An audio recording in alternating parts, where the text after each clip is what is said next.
adalah salah satu bentuk maksiat gitu. Ada rasa maksiatnya di dalam hatinya. Berarti ada dua. Di samping dia takut kepada makhluk, dan dia juga tahu bahwasanya itu adalah salah satu bentuk maksiat. Kalau dia lakukan, berarti dia melanggar gurunya dan melanggar aturan. Berarti Allah murka. Karena melanggar aturan guru, ya, itu adalah salah satu bentuk maksiat, kan gitu. Dan dia tahu. Nah, gimana dengan orang yang seperti ini? Ya, falam yakhaf ghairallah, yaitu orang yang tidak takut, dia ini tidak takut kepada tidak takut kepada selain Allah, tidak takut kepada selain Allah. Berarti takutnya kepada siapa? Allah sih. Tidak takut kepada selain Allah. Berarti elahnya dihilangkan saja, kan begitu, sama selainnya. Kalau dalam bab istisna begitu. Nah, makanya ditafsirkan lagi bal khafallah jadinya. Sebenarnya ini langsung dia khafallahnya. Ya, akan tetapi sebenarnya dia itu takut kepada Allah. Nah, berarti kalau kita lakukan yang dua ini biasanya seperti itu. Oh, berarti gimana dengan itu? Oh, kita itu tetap dikhitab bahwasanya kita takut kepada Allah. Kan sering kita lakukan itu. Misalnya anak-anak SMA ketika lihat gurunya tidak berani dia merokok, tapi dia tahu nanti kalau melanggar aturan gurunya ini salah satu bentuk maksiat, berarti itu termasuk kita khafallah itu juga. Ya, berbeda kalau dengan yang di atas. Kalau yang di atas itu bermaksiat kepada Allah karena takut kepada makhluk. Ya, tidak takut, tidak ada campur, tidak ada keterkaitan dengan Allah Subhanahu wa taala. Ini murni takutnya memang sama makhluk. Kalau yang kedua ini, yaitu dia tidak bermaksiat karena takut kepada makhluk. Dan dia tahu bahwasanya kalau dia melanggar itu adalah maksiat gitu.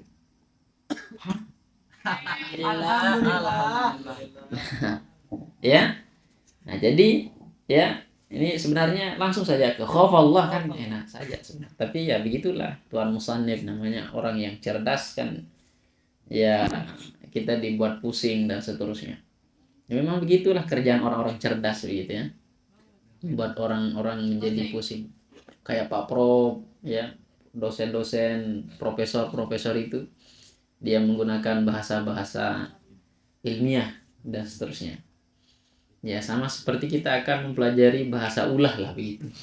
Sudah kita pahami dan seterusnya. Intinya adalah dari sini kita dapat simpulkan, ya, takut kepada Allah Subhanahu wa taala, ya, itu harus bagi para penuntut ilmu. Maka kalau Anda tidak memiliki jiwa rasa takut kepada Allah, maka kita belum berjiwa penuntut ilmu. Ya, pertanyaannya, berapa besar takutnya kita kepada Allah Subhanahu wa taala? Ada seorang pemuda yang memiliki rasa takut kepada Allah Subhanahu wa taala. Hari pertama dia tidak pernah makan dan dia bisa bertahan hidup. Hari kedua juga sama. Biasanya kalau hari ketiga tidak pernah makan-makan gimana ya? Oh, kamu mati. Ya. Ya, nengkejep doang ndak balung deh. Dan seterusnya. Akhirnya di hari ketiga karena sudah tidak bisa makan lagi, cari makanan tidak ada, minta makanan tidak ada yang memberikan dan seterusnya, akhirnya dia memiliki jiwa pasrah. Tapi sepasrah-pasrah orang yang lapar, ya, tentunya untuk bertahan hidup itu harus. Sehingga ya, dia punya keinginan untuk mencuri. Akhirnya ketika di rumah Allah di masjid, ya, akhirnya karena saking laparnya akhirnya dia mencari makanan dari atas masjid. Karena kebetulan masjid itu tersambung dengan rumah masyarakat, akhirnya si pemuda ini dia lewat dari atas mencari makanan. Ya, akhirnya di rumah pertama ternyata tidak ada makanan yang dilihat dari atas. Lewat rumah kedua juga sama, rumah ketiga, dan ternyata ada pada rumah kelima. Ya. Setelah itu akhirnya dia turun dari atap rumah untuk mengambil makanan yang tersedia di atas meja. Akan tetapi karena ditutup oleh apa bahasa sih dia tebola gitu. Apa bahasa Indonesia tebola? Tutup makanan. Ya, karena ada tutup makanannya akhirnya dia turun.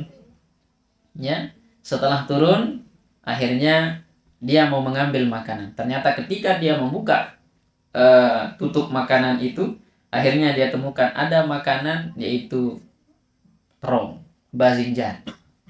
Ya, tapi terong yang kayak daging itu kan dipotong-potong dan seterusnya. Tapi karena orang lapar kan paling enak lagi kalau terong itu dan seterusnya. Nah, ketika dia melihat terong itu, akhirnya dia mau mengambil makanan itu. Ketika dia ambil, udah mau naikkan ke atas mulutnya, langsung dia sadar. Ketika dia ingin menggigitnya dan sudah sampai giginya, ya barulah dia sadar, belum ditelan. Ya, apa katanya? Ya, dia mengucapkan istighfar dan mengatakan, ya Allah, ampuni aku, sambil menangis, karena ini adalah salah satu bentuk maksiat dan ini adalah bukan milikku, sehingga masa aku akan memakannya.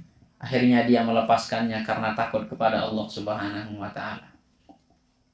Akhirnya setelah itu si pemuda ini naik lagi ke atas dan kembali, ya, dalam keadaan lapar. Akhirnya ada satu syekh yang melakukan pengajian, ya, karena di Narabalung lampak doang Narabalung, ya, tidak ada tenaganya. Akhirnya si pemuda ini duduk bersandar di tiang paling belakang, ya, dan kejap doang di Narabalung endah. Marak sides ngandun meneh baru. Ya, la ilaha illallah. Setelah itu apa yang terjadi? Adik-adik dia bersandar sambil mendengarkan si syekh. Ya. Kemudian si syekh, setelah itu selesailah pengajian si syekhnya.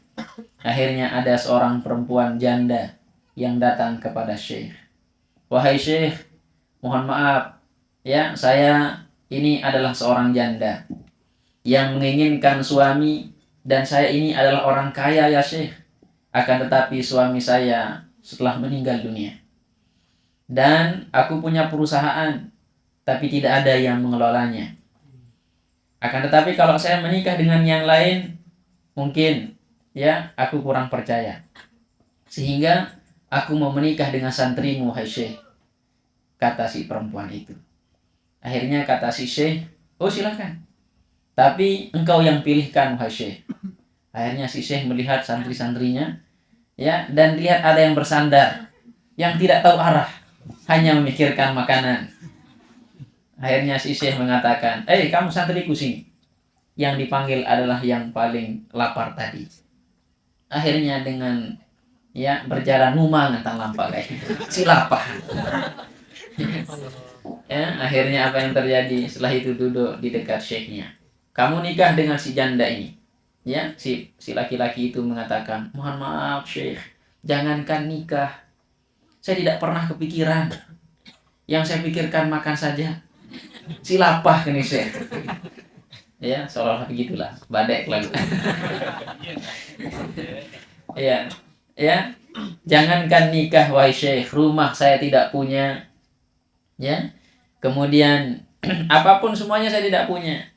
Yang saya punya hanya diri saya saja, katanya. Ya, kanjes menok. Yang lain saya tidak punya. Ya, apa kata si syekh? Tidak apa-apa, kamu nikah saja dengan ini, insya Allah bisa membimbingmu dan seterusnya. Akhirnya setelah itu si perempuan tidak menolak juga, karena itu adalah pilihan syekh dan itu yang dia minta. Akhirnya setelah itu langsung diakadkan di masjid. La ilaha illallah, langsung merarik. Ya, setelah itu apa yang terjadi adik-adik?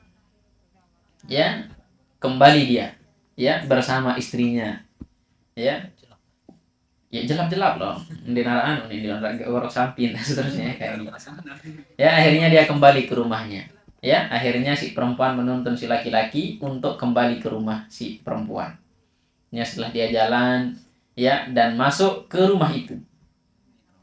Setelah dia masuk ke rumah itu, ya, akhirnya si istri mengatakan, wahai suamiku, ya, silahkan. Mulai hari ini, ya, apa yang ada di rumah ini adalah milikmu. Kan kebetulan si laki-laki ini dalam keadaan lapar, pertama kali, ya, yang dia cari adalah makanan, dapur lain. Ya, kemudian istrinya pergi ke ruangan yang lain, akhirnya dia pergi ke dapur. Ketika sampai di dapur, baru dia ingat, perasaan ruangan ini pernah saya lihat, kan. Ya. Akhirnya pas dia buka makanan itu, ternyata terong itu dan dia lihat bekas giginya, ya akhirnya dia mengatakan ini bekas saya tadi malam ini, ya berarti ini adalah rumah yang mungkin saya yang apa yang akan saya curi tadi malam itu dan seterusnya. Akhirnya ya dia menangis pada hari itu, menangisnya masya Allah sudah itu, ya akhirnya setelah itu tiba-tiba istrinya datang dari belakang. Dia heran, kok tiba-tiba suaminya menangis lihat terong. Ya kan ini tidak masuk akal gitu. Apakah ini terlalu enak atau enggak kan gitu. Ya tiba-tiba menangis ya karena melihat ada terong di depannya. Akhirnya ditanya, "Wahai suamiku, kenapa engkau menangis?" Ya, apa kata suaminya? Ya, tadi malam sebenarnya aku mau mencuri karena saking laparnya. Ya, tapi ternyata karena saya takut kepada Allah Subhanahu wa taala, akhirnya saya menghindari itu, tapi ternyata Allah memberikan ya ternyata terong yang saya inginkan tadi malam itu. Apa kata istrinya? Bukan hanya terongnya saja wahai kakak, pembuat terong pun engkau dapat. Bukan itu saja, terongmu juga aku dapat. Ini sama-sama timbal balik terong ya. Iya. Itulah hikmahnya kalau kita takut kepada Allah Subhanahu wa taala. Jadi permainan Allah itu sangat luar biasa. Skenario Allah itu kalau kita jalankan dengan cara yang baik, dengan cara yang tepat, maka Anda akan menemukan surprise-nya Allah Subhanahu wa taala kepada makhluknya. Maka santai aja ada itu semua. Ya, santai saja, ikuti saja alur dan skenario-nya Allah Subhanahu wa taala. Jam 6:17:56. Kering 2 menit. Adik saya jadi seolah. Ya. Ya. Maka kita harus memiliki rasa takut kepada Allah Subhanahu wa taala sehingga hal spektakuler yang Anda akan temukan nanti kalau kita memang takut kepada Allah Subhanahu wa taala. Tapi pertanyaannya adalah seberapa besar takutnya kita kepada Allah? Ya. Benar enggak kita takut kepada Allah? Apakah ancaman Allah dengan ancaman makhluk yang lebih kita takuti? Allah mengancam itu tidak dengan hal yang sepele, adik-adik. Neraka loh itu. Ya. Lihat neraka saja, baru di bibirnya saja hangus kita.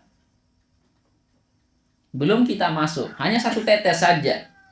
Ya, yang ada pada neraka itu. Anda injak dia mendidih apa lolor. Ya, otak kita itu mendidih dia. Ya, itu hanya setetes yang kecil. Ya, maka ubun-ubun kita mendidih. Itu ancaman Allah. Ancaman makhluk hanya sekedar panto kembareh mendego PR, takut itu. Ya, pecut bareh 100 kali, dicambuk 100 kali. Dirajam gitu. Atau dirajam dan seterusnya. Kita tidak pernah takut gitu. Ya, giliran Allah yang mengancam api neraka, kita biasa-biasa saja. Nauzubillah.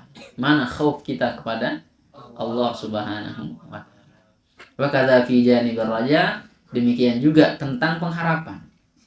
Ya, kita juga orang yang mengharap itu juga ya dikatakan khauf Allah sekalipun itu dia lam ya'sillahi ta'ala khaufil makhluk. Ya, orang yang misalnya ada orang yang mengatakan begini, kalau misalnya minta uang dan seterusnya.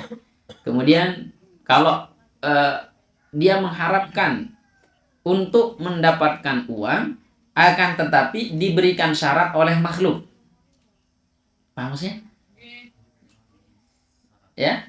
Dia minta uang ya, dia mengharap untuk diberikan uang akan tetapi ya dia mengharap untuk mendapatkan uang karena diancam oleh makhluk. Paham? Contoh misalnya ya, kalau engkau tidak mengerjakan sholat atau kalau engkau misalnya apa ya, kalau engkau tidak kerjakan tugas maka aku tidak akan menaikkanmu ke kelas 3 misalnya. Ini kan harapan kita itu supaya naik kelas 3. Tapi karena diancam juga, kalau engkau tidak mengerjakan tugas, maka engkau tidak akan naik ke kelas 3.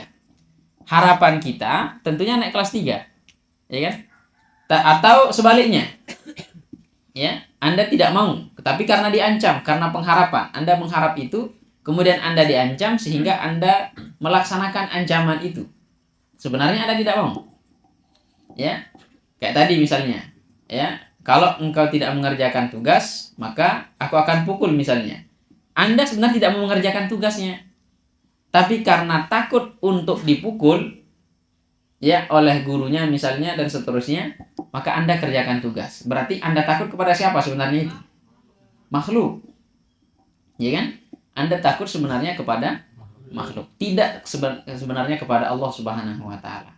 Cuman karena kita takut akan melanggar yang menjadi perintah makhluk itu, yaitu guru kita, tentunya itu juga akan membuat kita melanggar kepada aturan Allah Subhanahu wa taala. Dan seterusnya, nanti kita lanjutkan Al-Fatihah.